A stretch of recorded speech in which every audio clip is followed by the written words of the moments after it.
नैहरे वाले बड़े अजीब होते, मारी मारा थे बिटिया का, बहुत ज़्यादा मुहार के डरामा दिखावत हैं, बहुत ज़्यादा मुहार के कोशिश करत हैं, लेकिन कबो कबो ऐसा लागत है ना कि नहू सबका लड़की के खुशी बर्दाश्त ना है ना।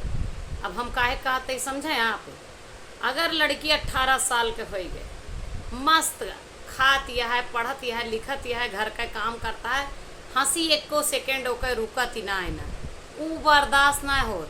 मम्मी तुरंत कहिए पापा से, अब बच्ची बड़ी होत यहाँ इनके शादी कर दो, जल्दी से जल्दी इनके हाथ पीला कर दो, भेज दी।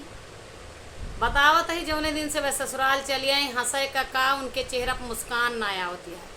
जवन मस्त खाए के सो जात रही ना, 2 रोटी खाए था सवेरे 5 बजे से लेके दिन में 12 बजे तक मेहनत करत थी, 2 बजे मिला थे 2 रोटी। और तो और तनी के नींद के ता जोन जब मर्जी सोए जात रही, तो वो करी ताए पहले 12 बजे तक का इंतजार करा थी, जब रात की 12 बजे थी 1 बजे था, तो उनका सुख से सोए का मिला था, 5 बजे फिर खड़ी हो जाए। तो यही से कहा था कि सब मायके वाले अजीब, हाँ उनका खुशी बर्दाश्त ना ही है बिटिया।